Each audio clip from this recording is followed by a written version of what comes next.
for your experience. The exclusive Serious Not Serious podcast. the stream as well. So I'm pretty sure you'll be able to connect. You're gonna be able to connect with some more people and everything, and then also you as well, Sweets, the people that you're gonna be able to connect with just through this platform as well. Mm-hmm. This exclusive Serious Not Serious podcast is meant to bring people together in the business world in the business sense, and I'm real glad to be on here. Real glad to have this show. Real glad to be with y'all, and Mm-hmm. we got great cohesion and everything. So it's gonna be a great ride. Great So ride. Already been a good ride so far. I'm waiting for you to tell us a little bit about yourself. Uh, Facts. I was well, waiting on that. I was waiting on that. You know, he's well, like all of these good things. Tell us a well. little bit. Tell us some good Oh, things about hold what's on. Let going me, on let with me. Marty Okay, Meech. yeah, yeah. So, Mr. Marty Meech, where are you from, Mr. Marty Meech? I'm from Joliet, Is Illinois. that About Charlie? 30 Is minutes that where they? outside of Chicago. So Is that where they shot the movie Blues Brothers? Any of you young cats, I don't think y'all know nothing about that, but the older they guys probably don't and know women, that. they No, do. yeah, they shot Blues Brothers. Just the beginning scene of Blues Brothers when he was coming out the prison. The I prison seen that that he building. can't. He it was probably like 5 blocks from my house or whatever. So, but shit, I wasn't even old enough to even really give a dang about the Blues Brothers at the time. So I wasn't Okay, Right. okay, worried about that, and damn sure wasn't worried about no prison. That part. for real. Okay. Okay, so you from Joliet, Illinois.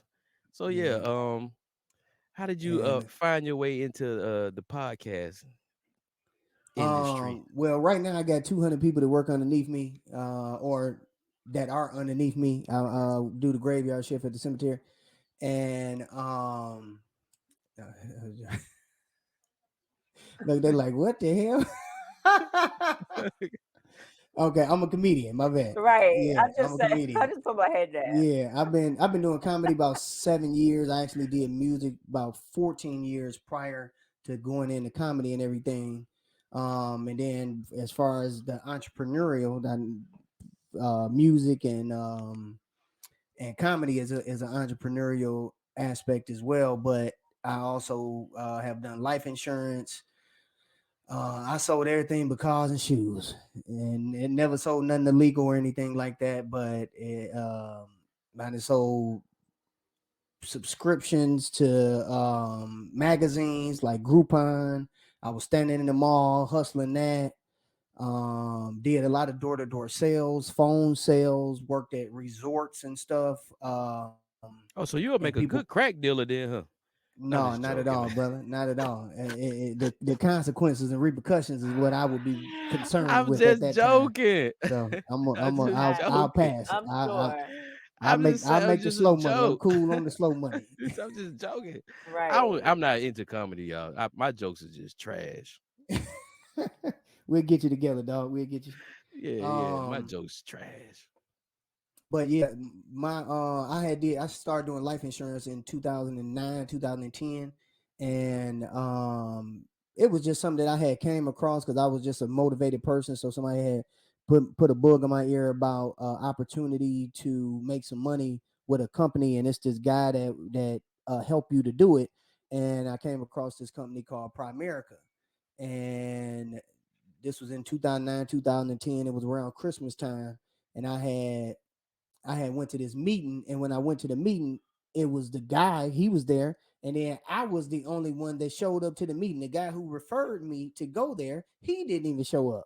I'm like, why in the Wow. world he ain't here? You the one that told me to come, you ain't show up. Right. So I didn't know that since it was Christmas time, he had told everybody like, y'all just stay with y'all family, be with y'all family and everything, because it's Christmas time. And he came to the office because it's his office or whatever, and he wanted to do some cleaning up, tidying up and stuff. So I came in, I'm suited and booted.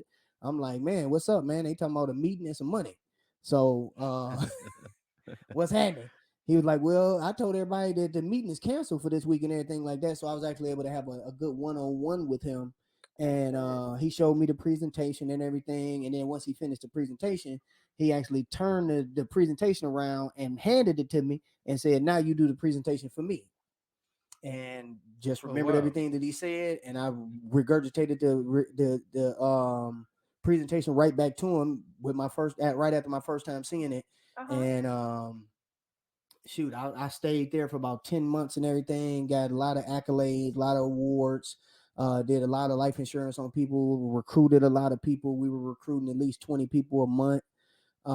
So it was real good. And the bad part about it was a lot of people that weren't necessarily motivated when it came to being on their own and going and speaking with different family and setting up appointments and different things like that, so that we can have the appointment for us to sit down and speak with. Like, I'm gonna come and do the appointment for you. You just came into the business. I'm gonna go and speak with your mama, your auntie, your cousin, or whatever the case may be, because these are people that you're comfortable with, people that you're familiar with, as opposed to just strangers. But I'm gonna do Okay. the presentation. So you just watch me do the presentation, and then after I done did the fourth, fifth, sixth one or whatever, now you should be able to take the reins and kind of at least get to Yeah, talking yourself and everything. right. And it was a lot of them just wasn't motivated to do it. Out of I mean, out of all of them, only one of them was really motivated to do it. but when did you realize that you had that confidence? Did you have it your whole life? Were you always like that? Or did something put you in a position to have to be that way? Because to Um, do that, to go around to for sales, I mhm, would be nervous because mhm, you approach so many different kinds of people. So it mhm. definitely takes a level of confidence to approach a job like that. Yeah, and I With would Yeah, really comedy lose too. motivation.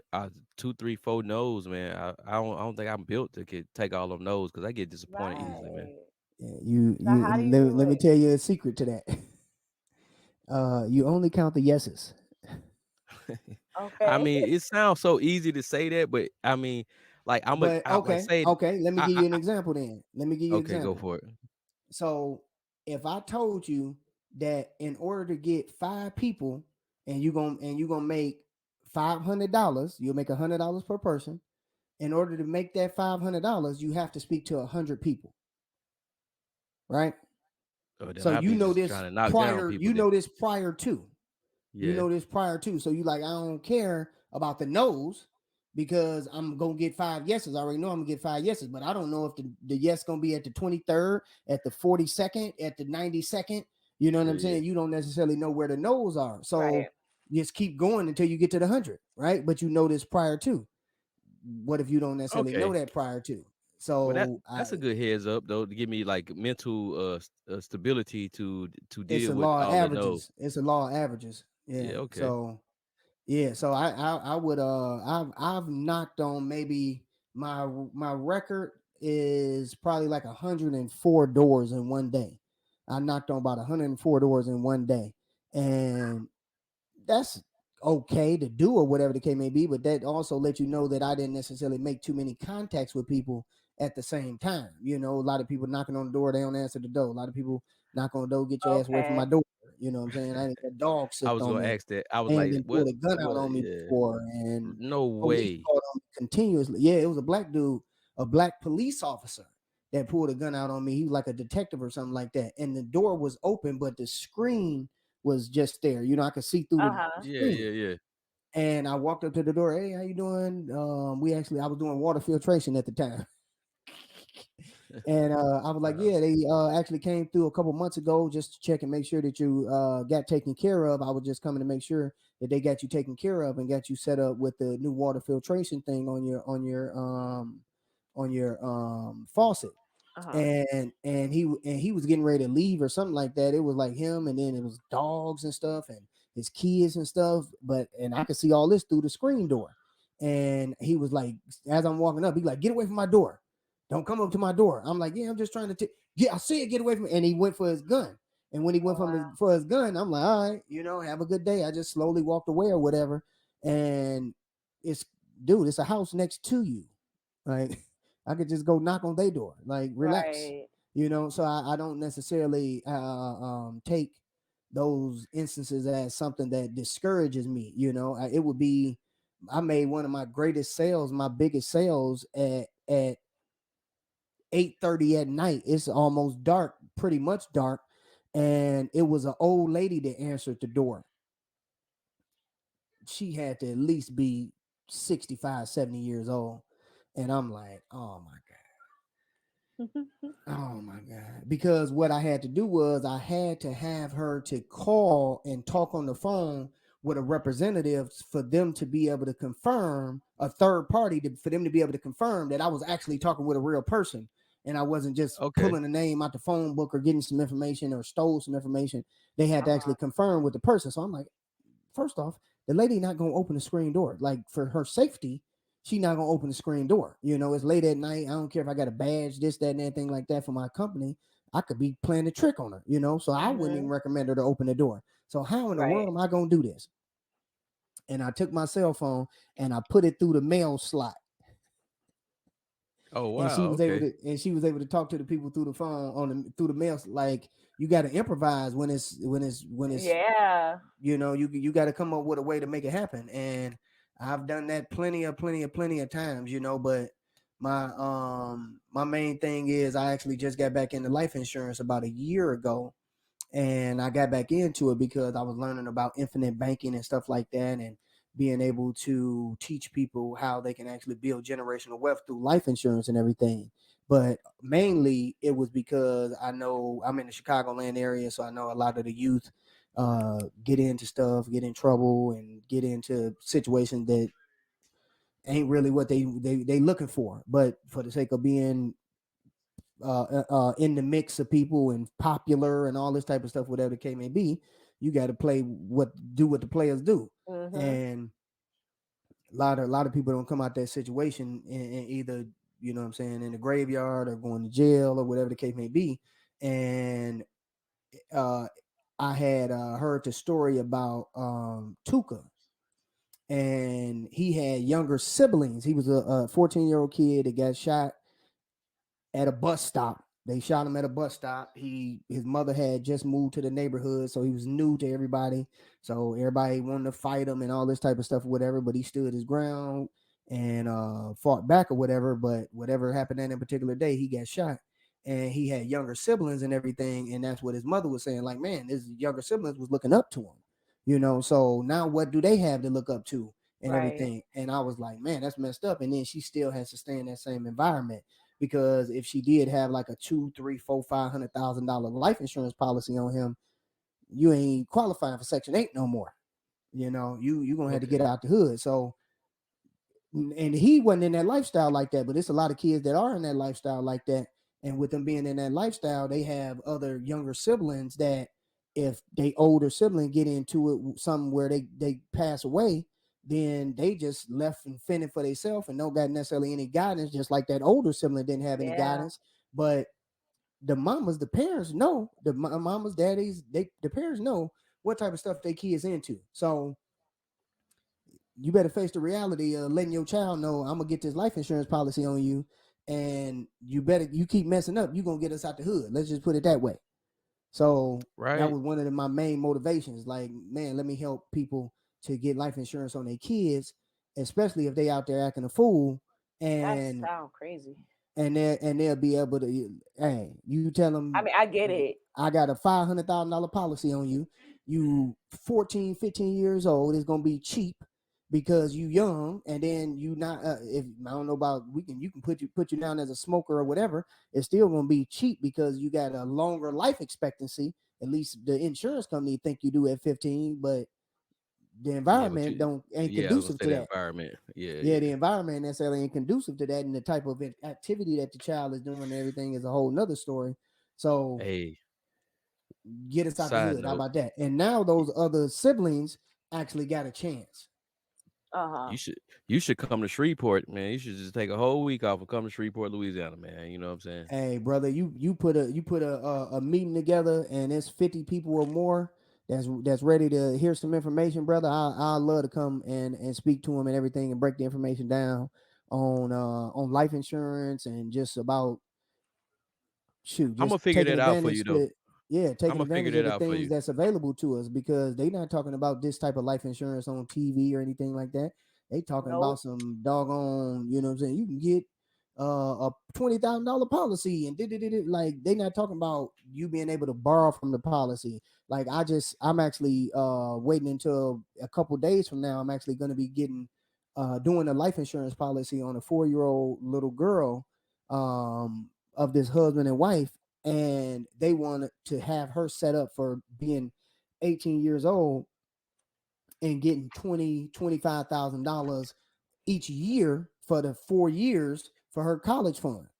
So when I'm setting Nice. Mm. up their policy initially, I already see, hey, you're gonna be looking at between 21, $25,000 when you get 18, 19, 20, 21. Those 4 years, those will take care of your college and everything, or at least help to offset the cost depending on what it is.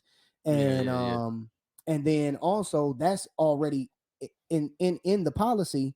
But if the parents wanted to pull more money out and borrow more money, they could do that as well. Okay. Yes. Yeah, I so will I will I will I'm gonna definitely talk to the brothers, man, and see how I can figure out you can come down here and somehow kind of get like yeah, a big buzz going so that way it'll be like a nice decent crowd for you to you yeah, know. but because when you trying to deal with trying to get life insurance policy on adults and stuff like that, man, they ain't really too much trying to hear that to that extent. But when you gotta be able to when you able to pull them heartstrings and talk about people kids and tell them the importance of this being on their child, Mm-hmm. then they might listen a lot better and more clear, because it's like, okay, this ain't me, this my child, so let me be Right. responsible. Yep. That Yeah, part. yeah, so Yeah. yeah, appreciate that. Yeah, I mean, I don't mean to be putting it out there, but you did put it out there earlier though. And where I'm from, if you kind of mention getting them out the hood if they mess up, that might actually just make them, you know what? I'm Straighten tired up and of fly talking to right. him. Yeah, I'm tired of talking to him. I'm just gonna get this started. And I'm like, I want you to see this. So when you go do what you do, I'm gonna miss you, but it's gonna I'm only gonna last miss for you. so long. It's I'm gonna gonna miss last for you. so long. Yeah, Hey, but this Cadillac is real nice. Um. for Poor Hey, real. child. like that's real. Like you think I get a $500,000 policy tax free? Like this tax free Okay. money when the policy hit, it's tax free money. It's a lot So of nice $100,000 homes in Shreveport, Louisiana. It ain't the best thing popping, but yeah, coming out of the PJs to $100,000 home and still have $400,000 left. Yeah, I'm gonna get that together for you because I think down there, man, no, it. let me tell you a secret to that. Yeah, I'm listening. And they definitely ain't gonna tell you this. So what I would do is when I'm bringing that $500,000 check to them after their loved one has passed away, Yeah, I'm gonna be letting them know, hey, let's go ahead and take this $500,000 policy and a $500,000 check and put it into a policy. And what's gonna happen is we're gonna have dividends to be paid to you every single month that's off even of better. this money I know about the while it's dividends. continuing to grow. Yeah, Mm. yeah, So that's nice. That's smart. the money gonna continue to grow, and you're gonna be getting dividends off of it every single year and everything. Now we might do a $400,000 policy and let you do something with 100 or something like that, or Yeah, yeah. do a $300,000. You know what I'm saying? Either one of them will work, and you get yourself together with 100,000, 200,000, and now you get a $300,000 policy that's paying you. You know, let's just say hypothetically 2,500 to 25 to $3,000 a month, A but you month. Yeah, already then got a lot of stuff taken care of and everything, and you still working your job. This ain't no social security or nothing. And they like, oh well, you work too many hours at your job, or like it ain't gonna be no stuff like that or whatever. This is Mm-hmm. be something that you can really recycle and everything. And then and like you said, it's still growing though. While it's sitting there, while you still getting the residual income or the dividend money. You know. and and you can also borrow from the policy as well. Nice. Okay, So I will be yeah. working on So that. So because what I would recommend is take 100,000 to do what you do. Take the other 100,000, get you a real estate property, and then you making money off of that real estate property and everything. Nice. Being that I'm Yeah. about to get some property myself. So I get that part. Yeah, and then but what you're doing is you not taking the 100,000 from the death benefit.